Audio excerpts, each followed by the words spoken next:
はいこんにちは、MD ジャックです。愛です。耳の妖精、ミミーです。音と波形と言葉で表現する MD ジャックチャンネル。今回のレビューは何？はい、トライブリッドモデル、ナイス HCK NX8Ti リミテッドエディションです。NX8 の登場から約2年半、2025年8月のスペシャルエディションを経て、ついに究極の進化系 Ti の登場です。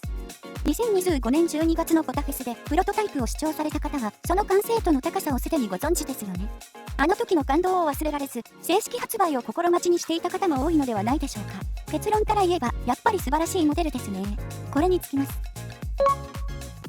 NX8 の成熟した基板をベースに、素材と部品を全方位で革新したのが NX8Ti。フェイスプレートはチタン合金のレーザー彫刻、重厚で美しい。ドライバー構成は 1DD、6BA、1ピエゾの合計8機、10mm のチタン合金 DD と新規設計を含むカスタム BA が計6機。さらに超広域を支える圧電セラミック、ピエゾを配置した贅沢なタドラ構成。クロスオーバー回路にはルビコン製のフィルムコンデンサーを採用。内部配線には 6N 単結晶銀線。バンドルケーブルはあえて太毛にした 7N 単結晶銅を採用している。これだけの物量を投入し、電装ロスを極限まで削ぎ落とした設計。ナイス HCK の執念を感じるスペックと言えるね。はい、装着感も非常に安定しています。金属の質感からくる所有欲をしっかり満たしつつ、耳への収まりも良好です。NX8 の星空デザインも綺麗だったけど、このチタンの鈍色は強そうだよね。お魚をさばく最高級の鋼の包丁を手にした時のような緊張感があるよ。ミミーちゃん、食べるだけじゃなく、さばくのも好きなのね。確かに、研ぎ澄まされた道具という趣はあるわ。今回の比較モデルは、まず NX8 オリジナル。SE は持っていないので、もう一つは最近発売になった QEars ハルシオン。音調整の基準は TI。共に波形が似た感じで、特に TI とオリジナルは激に。収録音の違いが非常に分かりにくいけど、特定箇所での違いは確かにあった。はい、では早速サウンドチェックに行きましょう。ボリューム上がります。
はい、サウンドチェックでした。やっぱり収録音だと TI とオリジナルの違いが愛にはあまりわからなかったです。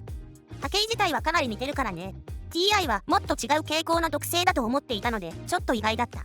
収録中にモニターしてる段階で、こりゃあ違いが分かりづらいなと思っていた。でも、違いを目立たせるような味付けはしてないんでしょ？それはもちろん、似てるなら似てるってことを把握してもらうことが大事。波形の差を見ている分、先入観があるかもしれないけど、オリジナルの方が3から6キロあたりがやや持ってある分、明るく感じたね。何回も聞いていると、ああ、ここ違うなってポイントが結構出てきた。収録音と波形だけで判断すると、NX8 オリジナルは基本優秀なんだわーと思った。数年前、NX7 M3 や M4 は1万円台でピエゾ搭載。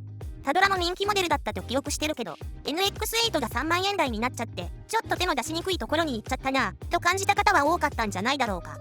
だから優秀だと思っても3万円台ならそりゃそうでしょうみたいに感じた。そうだったんだね。ハルシオンとの比較はこの後の実機聞き比べで触れるよ。リアーチップはバンドル品が4種類。比較で分かったことは、7キロあたりのピークと10キロ付近の減衰傾向の相関です。7キロ付近がマイルドなものは10キロ付近の減衰が緩やかで、反対に7キロが鋭いものは10キロ付近で大きめに減衰する傾向。以前から測っているイヤーチップもいくつか混ぜつつ、この2箇所の傾向でざっくり2つに分けると使用時の判断がつきやすいかと思います。NX8Ti 実機視聴の印象なんだけど、実はここまで実機をじっくり聞かずに収録音と波形比較で判断してた。ところが実機を視聴して驚いた。最初に Ti とオリジナルを同じ曲の同じ部分で交互に聴き比べ、オリジナルは全体的に小さめにまとまっていて抜けが今一つ。対して Ti は明らかに高低ともにレンジに余裕がある。低域はさらに重く、高域はすっきりどこまでも伸びていく感じ。オリジナルは低域が他の帯域にちょっと被る感じだったのに対し、Ti はしっかり分離して邪魔にならず、輪郭がはっきりしている。波形ではオリジナルの方が明るいのに実機での印象は逆。不思議ですよね。特性が似ていても実機での印象の違いは明らかだったね。オリジナルは丸みがあって、あともう少しで抜けるのにというもどかしさ。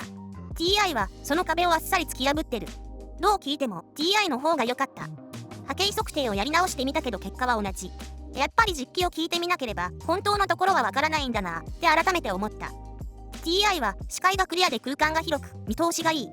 高い解像感でありながらほとんど刺さらないボーカルは特別前に出てくるわけではなく、バックの音との絡み具合が実に好きなバランス。多少聞き疲れは感じるけど痛くない広域の伸びは余裕で許容範囲。真鍮ノズルは波形にも少し違いがあるし、レベルもほんの少し真鍮製の方が大きかったよ。聞いて割とすぐわかるレベルでボーカルがマイルドに感じた。そうだね。耳と脳のコンディションで午前中だと真鍮、夜だとチタンが自分には合ってた。そうなるとオプションでこういうノズルも気になる。すでにお持ちの方もいらっしゃると思いますが、一応ご紹介しておきますね。